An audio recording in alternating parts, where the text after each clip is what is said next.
Hey everyone, I hope you're doing well today. I know this session is called Pricing and Budgeting, but we're going to get into a little bit more than that.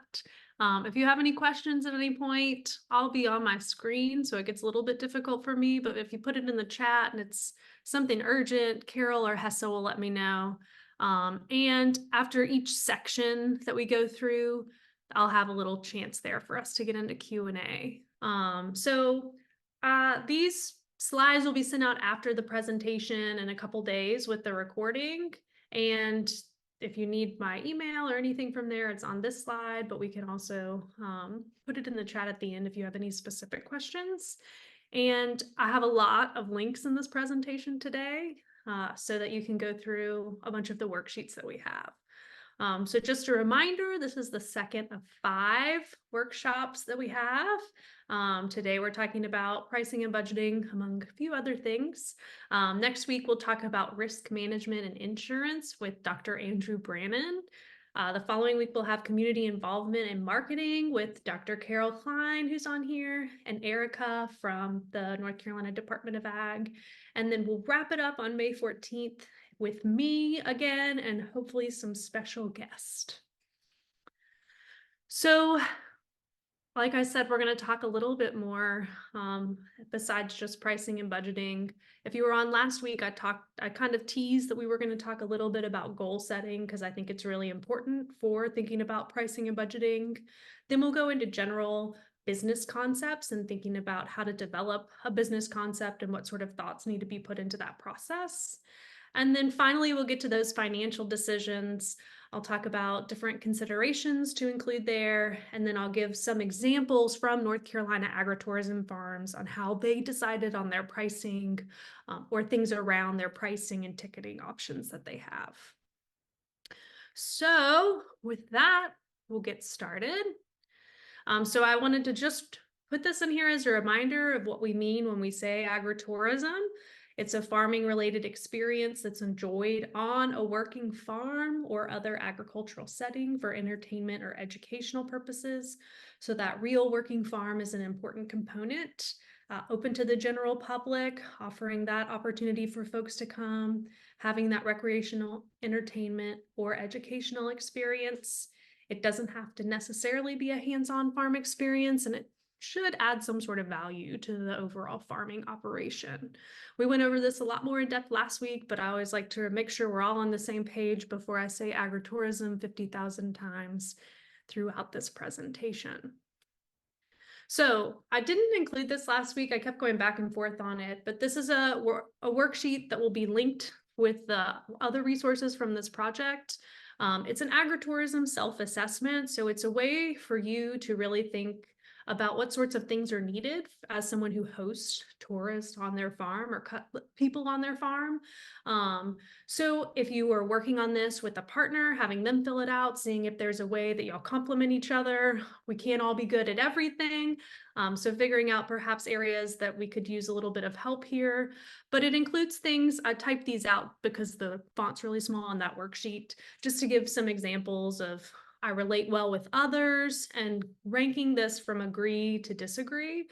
The worksheet has a way for you to rate them, so then you can add it up to see how well you did. And this worksheet was developed by the University of Tennessee several years ago. But it's a good way to kind of think about the different things you'll need to account for if you're hosting people on agritourism. I enjoy being around and responsible for large numbers of people. I am patient. We all know that people require lots of patience, especially if they're on your property. You're in good health and have plenty of energy and rarely get sick. This is important to make sure that whatever you're telling people you're offering, you're available to offer. So perhaps if you have toddlers who are going into preschool, we all know that that's a tough time to stay healthy. Making sure that you have some fallback options in mind if there's some issues there. I'm an effective communicator. We know the public needs very clear communication to make sure that they understand what they're allowed or not allowed to do, what their expectations should be. And you're prepared to invest substantial time in planning and operating. And that's really where we'll spend most of our time today. So, setting goals is all about really identifying what your why is. What's your why? What's your farm unit's why? Why are you motivated to add these activities? And so, here are some examples of reasons folks might be interested in adding agritourism to their operation. And really, once you identify that, it helps you and your farm unit define what success would look like. Obviously, a big reason to add agritourism is to help. Create more revenue for the farm. But what beyond that would also measure as success? Is it having a specific number of folks have education about whatever you're growing or raising? Is it having a place for the community to be able to hold events, becoming a part of that community? Defining what that is will help you when you get further into thinking about the business. And we'll talk a little bit about developing a mission for your farm when we get to business concept. And so this is a really helpful thing as you get further down the road, just like with an organization when they have a mission and they can say, well, we're thinking about adding this, but it doesn't really align with our mission. So perhaps we need to think about what it's really worth to us if we need to redefine our mission. So thinking about what the success is to you is really important. And so goals overall, where there are several types of goals um, that we will go through kind of an idea of how to set your goals. So there's an agritourism goal setting exercise, which will be linked here for you to work through and really be able to write these things out. And think about generally what your lifetime goals are. Perhaps it's these things listed on the screen or something else. Leaving a legacy, being really close with your friends and family. And then we can take it back. Lifetime is a long time, right? I've never been good at long-term thinking of goals, but what are your 1 to 3 year goals is a little bit easier for me. Having financial security, having a retirement plan that's set up or buzzing along. And then thinking about how your agritourism enterprise complements these goals. Is it helping with that financial security? You're thinking about how you're leaving that legacy for the family. And then further diving into that goal setting with, do you plan to make a profit from your agritourism enterprise? We know not everybody has host people on their farm thinking that they'll be some sort of customer interaction there, that instead it might build customer loyalty where they'll buy products, but not necessarily from the agritourism option.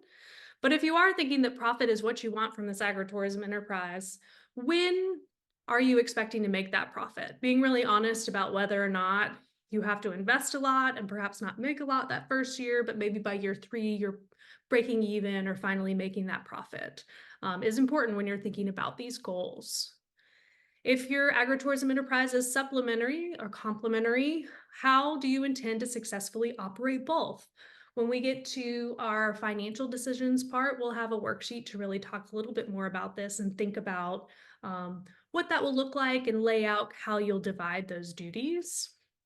And then have you done a thorough review of possible activities for your farm? So last week we talked about a variety of agritourism activities.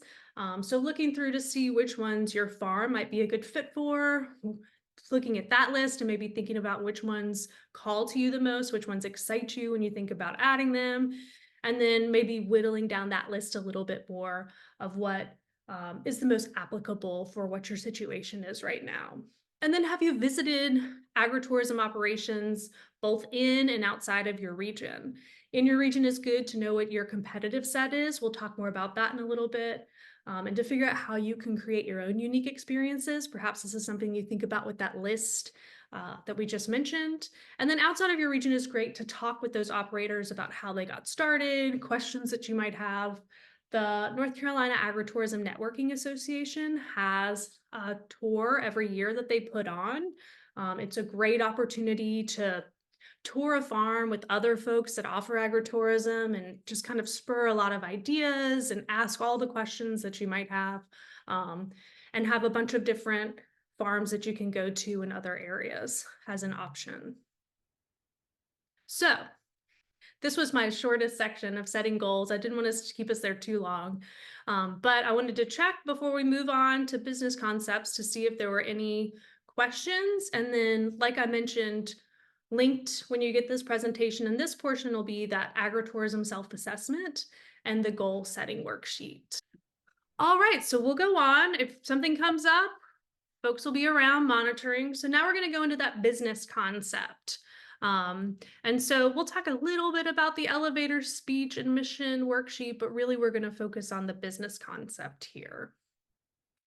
So we're going to go through some steps for developing a business plan. And so why is a business plan valuable? It's a place, it lets you put all your thoughts in one place. So you're really able to kind of see start to finish how you've envisioned this business that you're putting together. Uh, and it helps you identify things that perhaps you're missing that you didn't think of before, or when you work with perhaps your small business center, they'll help you see things that you're missing that you didn't realize. And oftentimes it's required if you need to take any financing out from a bank. If you're looking for grants, it's a great thing to have to show that you've thought everything through, or if you have any investors that would be interested in having your business concept. So the next few slides all come from a worksheet called the Business Concept Worksheet for Agritourism Enterprises. And so it starts off having you think through the farm enterprise. So who are you? What's your operation? What's the primary farming operation? What is your primary product that you're producing? And then why are you starting the agritourism enterprise? We just went through what's our why, what are our goals. So this is a place to fill that in this business plan to see how things are all linking up and making sure that it all is making sense when we put it together. How does it support your farming enterprise? How does your agritourism enterprise support your overall farming enterprise? Thinking about how they complement each other. And then what is your business structure? Should the agritourism enterprise be a distinct legal entity separate from your farming operation? This is something actually on the worksheet, it says that they recommend you do, but consult your lawyer and accountant obviously before. And it's a teaser for next week when we have Andrew Brannon to see if he mentions anything about a separate legal entity for your agritourism operation. So moving on from the farm enterprise and thinking more about the products and activities that you're offering. So what are they? What is it that you're planning on offering? What is unique about that offering? Why is your farm the place to offer these activities? If we remember last week, we talked a lot about in product development, the different unique assets we have on our farms. So this could be a place where you're listing something that makes it unique for that activity. Why should your customers buy them? Why do you think that folks would come and purchase whatever it is you're selling or be interested in visiting? What will you charge? We'll talk a little bit more about this when we get to those financial decisions. And how is your agritourism business different from other similar businesses? So not just thinking about the farms around, but if you're offering an event space, how your place differentiates from it, or how your place, again, is unique or different from those places. And then thinking about the customers. So we're going to get a little bit deeper into the customer subset in a minute. So to whom will your market your agritourism enterprise? And what are their characteristics? Is there anything specific you're looking for? And then neighbors, who in your region offers similar products or activities? And how is yours different? So this is where those visits, it's really helpful to kind of see what folks are doing and how you can make sure you have your own activities for folks to do. And then are there any opportunities to collaborate with neighbors to strengthen your region? So is there an event happening downtown that you can play a role in? I'm here in Sanford. I know that we have a strawberry festival coming up where they do a big event down at the farmers market, but they try to promote the farms around that have you pick berries as a great way to build those collaborations. Or even if you're working with other farms, you're going to U-Pick, there's a dairy farm down the road, you can figure out how to link together to create an all-around experience that brings people out for those unique opportunities. And those banded marketing opportunities are great. I'm sure Carol will talk more about that in her session in a few weeks. So thinking about the customer segment, there's also a worksheet for this, so you can sit down and really think about who you envision. When you say you're going to host this activity on your farm, this is the goal of your farm, who are you envisioning coming to your farm? Is it tour buses? Is it folks that are really into learning about agriculture and growing? Is it families with children? Is it all the above? So really kind of identifying who it is you see in that vision of who's coming out to your farm. Also, if there are folks that you don't want to come to your farm, this is your worksheet to write that down, to make it clear and kind of figure out how to work around that to ensure that you're not attracting those folks that you're not interested in having out there. What types of activities are the customers you envision that you're hoping to attract? What are they looking for? What are they doing already in your area? And how is your activity something that could also attract them? What sorts of hands-on experience, food, or recreation are these folks working to uh, experience? And then who are your competitors for these customers? We'll talk a lot about competitors, but it's always good to know those folks. And a lot of times it's good to figure out how you can work together to build a bigger experience that keeps those customers in your area longer. And so, yeah, this is the worksheet. We'll have a link to it so you can work through it, but it's just for you to kind of think those things out and put it on paper. And then a competitor analysis is here. So if you're going to visit those places around, being able to actually write down who those competitors are and some different characteristics of them, the location, the activities they offer, what prices they're having for whatever activities they have, their seasons and hours. So you can see kind of what perhaps ways to differ or understanding kind of how that looks in different areas. And then what strengths and weaknesses you notice. This is just a great way to kind of, when you're developing your plan or you're thinking about adding new activities onto your farm, to really assess how best to align that or how best to prepare this for your own farm. And then as we talked earlier, when we were talking about goals, about kind of creating this mission. And so this is a worksheet for you to really try to concisely say, my agritourism business concept. We've just done a workshop where we've gone through all the farm enterprise, the activities, the customers, the neighbors. So this is a place for you to really kind of try to make that more concise and then make it even more concise into that elevator pitch. If you're talking to somebody, the news shows up and they give you 90 seconds. How are you going to tell them what you get to experience on your property? How do we know what sort of business you're operating and whether or not me and my family want to go visit, if it's something that we're looking for? So thinking about how to craft that message, this worksheet really takes you through thinking of those different levels. And then creating that mission statement that I mentioned earlier. I've talked a lot about values and goals, both last session and this session. And so this is a place for you to really put it on paper, check with other folks that are involved with your enterprise, make sure it's something that everybody agrees with. And it's just a great guiding piece to have and go back to as you look to make changes or you look at new partnerships to ensure that you're really being driven by what that mission statement is. And that's a really encompassing thing of what your business is. And then we have a business planning checklist. So this is something for you just to look through to kind of get a sense of what you should be thinking about when you're developing that business. This is another worksheet that'll be provided where you can really identify different parts of your business and make sure you've thought about all the different components here. And I told you I'd be going fast today, especially since I'm just talking away here. And so that's what we have for business concepts. So if anybody has any questions, I have the links to the different worksheets that we talked about in this section. I tried to make it easier for you to be able to find the things that you thought were most appropriate or a priority for you when you came back through. So the last section we're going to talk about today is financial decisions. And so I have this broken down in a few ways. I have obviously more worksheets for us to look through.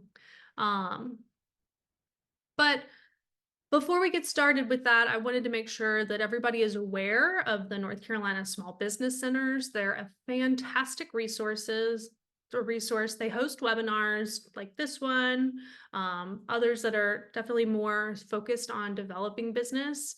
Um, they also offer free services to match you with consultants. So if you have HR, accounting, marketing needs, they can help align those needs with somebody there that can help you work through that.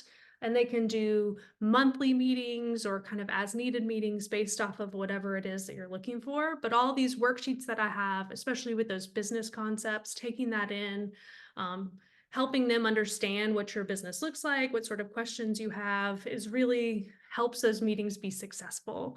And so I'll have the links to the webinars and also just in general, the services at the end of this section. But I wanted to make sure if we're talking about business and pricing and those things that everybody's aware that their small business center, which is usually based in the community college in your regions, are wonderful resources.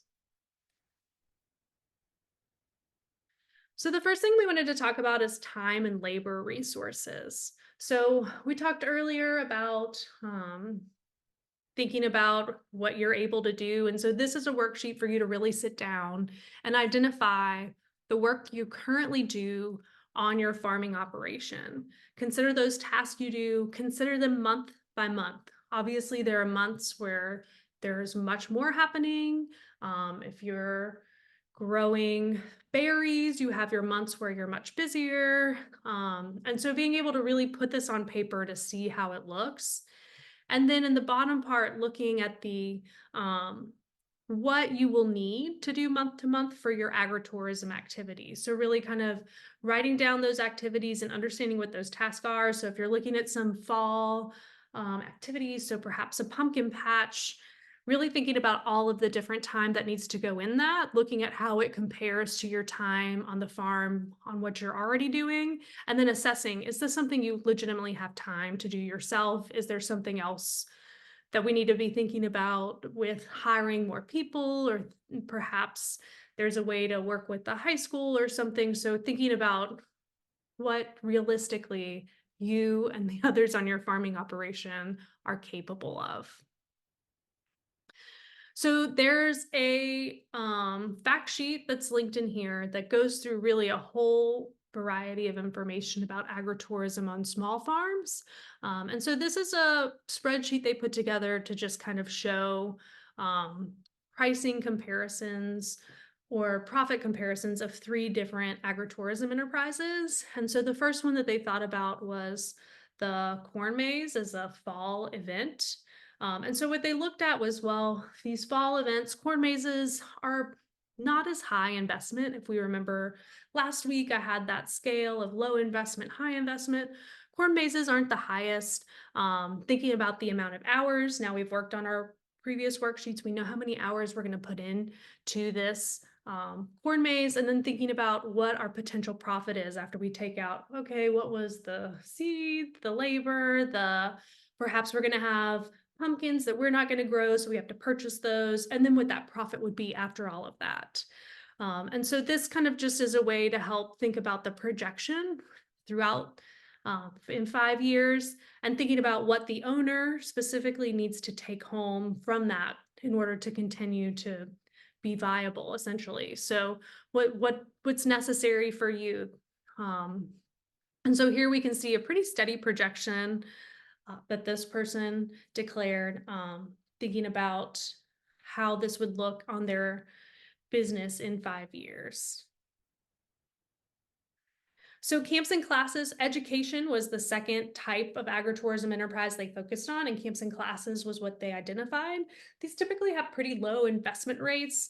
Really what folks are purchasing is your time and your knowledge. But if there are any sort of materials that you need, that could be something that comes out of that, that you have to have some sort of investment in. If you're making or baking something together, making sure you have the facilities to do that. And so this here we see it starts a little bit higher with the potential profit that these have, probably because of the lower investment, but the hours are much more intensive. It's a lot more one-on-one or small group time that you're spending, and a lot more preparation, thinking about how to develop the class, the curriculum you want folks to use. So we see here it kind of waivers for the first 3 years of how many hours they think the owner will be putting in, and then tapers off towards the end there. Um, but it starts generally at a higher rate for the owner, probably because they're putting in so much quality time into that development, that they need to make it worthwhile to have it be viable if they're unable to do other things around. And then the last one that they thought about was like big events. And so they chose wedding events as their case study here. And so obviously with weddings, there's a high infrastructure investment. So you have to have a place to have the wedding. Perhaps it's not necessarily needs to be inside, but you definitely have to have bathrooms and a space for getting ready and catering kitchen and things like that that can really take away from that first year's profit. The time that folks put into these sorts of events is pretty incredible. It's a tremendous amount of time to host those events.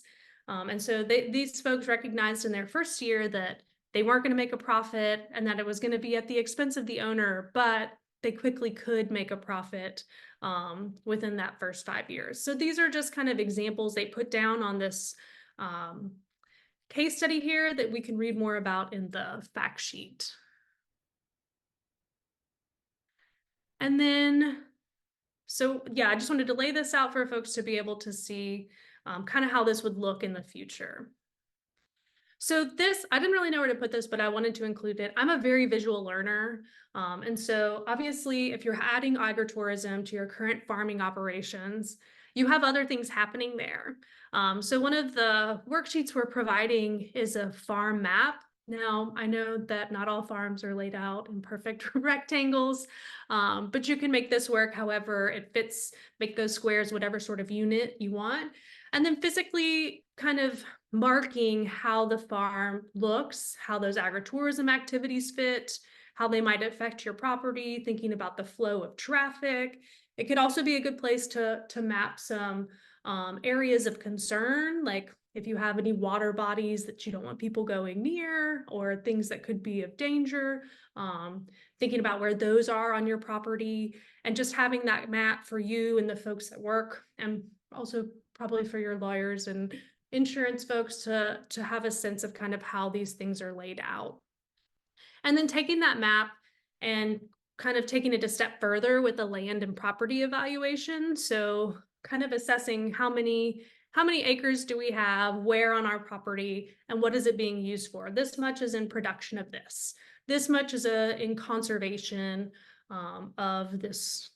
And this much is how much we're using for this agritourism activity. Here's where our wedding is. And also listing any unique or interesting characteristics on your land. So back to last week when we talked about product development and those unique characteristics, whether they're perhaps old barns or things like old barns or natural areas that are beautiful. If you have any rare plant species on your property or a place that's particularly good to see some bird migration patterns, kind of writing those things down, whether or not you plan to use them for agritourism, or if it's just something for you to keep in mind for the future, how different activities might affect these areas that you have that you think are unique and valuable on your property. So to finish up, wow, I talked really fast today. Sorry, everybody, but I have some examples to talk about how different farms in North Carolina have decided on their prices for their agritourism operations. So a couple of years ago, the local food program team at NC State, which is made up of extension specialists on campus and extension office folks that work out in the different counties, got together to really highlight different farms around the state. You can see the map up here of where these spotlights were taken from. And we try to find farms that feature different activities to get a sense of, I'm talking about their pricing here, but really we talk to them about all sorts of things, how they develop their business, what their marketing plan, like how they plan to market, how they dealt with liability, just all sorts of questions for them to tell us about. So these specific spotlights will be linked at the end of this section, but you can also get to all of the other spotlights to see if perhaps there's one that aligns with what you're thinking of doing that you can learn from. Feel free to use these as a resource. And most of the worksheets, actually all of the worksheets from today, come from that local food program team work group effort to really help with agritourism development and thinking of those business plans. So the first one that I'll talk about is Allied Organics, which is a small farm that hosts weddings and events. And they set prices after looking at other venues around, not necessarily farms, but venues that were in their area to see what they were pricing. And essentially they said, okay, we're going to price a little less than that. Allied Organics mission, within their mission, is really to be a resource for the community. They do a lot with nonprofits that they don't charge for. And so their goal is really to have this be a way that helps make up for that. But they're often told that they don't charge enough when they host events and weddings. But for them, it feels like the right amount for what they need. Hickory Creek Farm is a Christmas tree farm. They also do other holiday events, not at Christmas time, and they have a farm store. So they decided what's right for them is at Christmas time, they do not charge for activities on the farm. So they have hay rides, bonfires, Mr. and Mrs. Claus come out. And what they do instead is they build those activities, what the cost of those activities are, into the price of the tree, because they know people are generally coming for the tree. That's just, they get them there by adding those extra bonuses for people to visit. So that's how they work that out. And then for the rest of the year, they do charge for photo sessions. So people who want to come out to the farm, they have a current rate of $50 per hour. This is from 2019, so that might have changed. So if you have a farm with a scenic area, thinking about how you could potentially do this as well. They do ticket sales for their Easter helicopter egg drop and their sunflower patch. The ticket sales are so that they can really do crowd control with these sort of events, make sure that they have enough eggs for the folks that are coming, and make sure they're able to maintain that sunflower patch for the amount of folks that they're bringing on. People can get the experience that they want. And then the farm store is open anytime the farm is open. So that's another place for people to purchase whatever goods that they have there. High Mountain Meadows. So when I was talking about that education earlier, this was what was on my mind because I've been reading about it. High Mountain Meadows does cheese making classes. And with those classes, they include an overnight for their 2-day cheese making classes. So they charge $200, which includes an overnight lodging. And this is a very one-on-one high time investment for that farm. She also offers 1-day classes for around $100. And this was when this was created a couple years ago at this point, probably. But really for her, it's all about the participants being able to go home and really understand the different aspects of cheese making, what goes into it, the time and effort, how to care for the goats, what that entails, what day-to-day management of this small rural farmstead has, and obviously to take the cheeses home that they created, but to really create those loyal customers who understand when they go to the store or the farmer's market and they see perhaps a cheese that they're like, oh my gosh, this is so expensive. They understand what goes into it. And are willing to continue to purchase it. Millstone Creek Orchard, this is an interesting example. And again, this one was probably from around 2021, which is when we made most of these spotlights. They use the North Carolina Zoo as an example. They're right outside of Asheboro. And so they converted their ticketing to time ticket for admission, just like the zoo did around the pandemic time. Because they were having long lines build up, people were all looking for the outdoor activities to do. And so when they changed it to payments that were admission based and time ticketed for entry, what they found was it made it a lot easier on the staff. It was a heavier lift for them to have to just kind of be prepared for this onslaught of folks all at once. But it also created better customer experiences and increased customer satisfaction. And they have a great farm store at Millstone Creek. So the happier the customers are, hopefully the more they want to buy at the farm store. They want to tell folks about it. And really, it just creates a better experience for workers and customers alike. So this is an interesting example that I haven't seen from other farms. Shelby Corn Maze is a corn maze, obviously. And so they initially identified their rate that they wanted to charge. So this is a family farm. They had 3 kids. And so they were thinking about, okay, how much can we charge where it's going to be something that our family could still participate in, like the amount of admission wouldn't inhibit us from participating. And so their original charge was $5 for children and $6 for adults. And then in 2021, they realized they needed to up the charge a little bit. The price of corn had gone up, their insurance had gotten a little bit more expensive, and they wanted to add some additional activities on the farm to make it a more well-rounded experience for those that were coming. So they upped their admission to $8 for anybody that's over 3. And that included the corn maze and some of these other activities that they had added. And then they also have upgrades, or upcharges, so you can get on the farm, and if you decide you want to take a pumpkin home, they sell pumpkins and the prices are based on the sizes there. They have combo packages for other activities they have on the farm. So paintball was one of them. There was some sort of corn tossing activity. So they could do a little bit of an upcharge if folks were really interested in some of those other activities, which, you have one kid that wants to do the upcharged activity, and perhaps all the kids want to do the upcharged activity. And then their haunted maze is $12, because obviously that takes a little bit more labor and time to develop.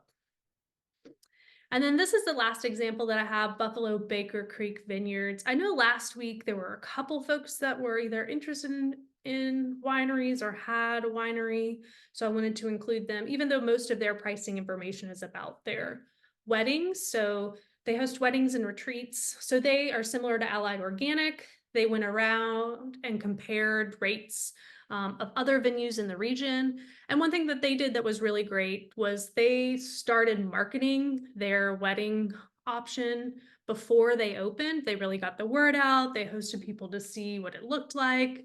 And so they hosted 21 events in 2018, and that generated 25% of their farm revenue. Remember all of those, how we saw on that graph, how that those weddings really increase in the amount that they can bring in their profit really quickly.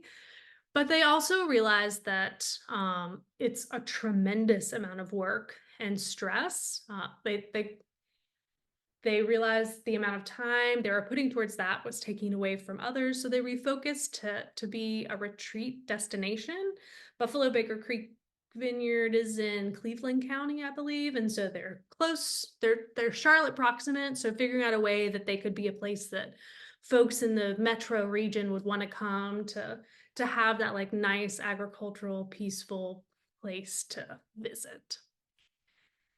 And so, like I mentioned, we have a link to all of our resources that we went through here, and all of the agritourism spotlights that I featured here. So I'll open it up for questions. That's the last of the content that I have.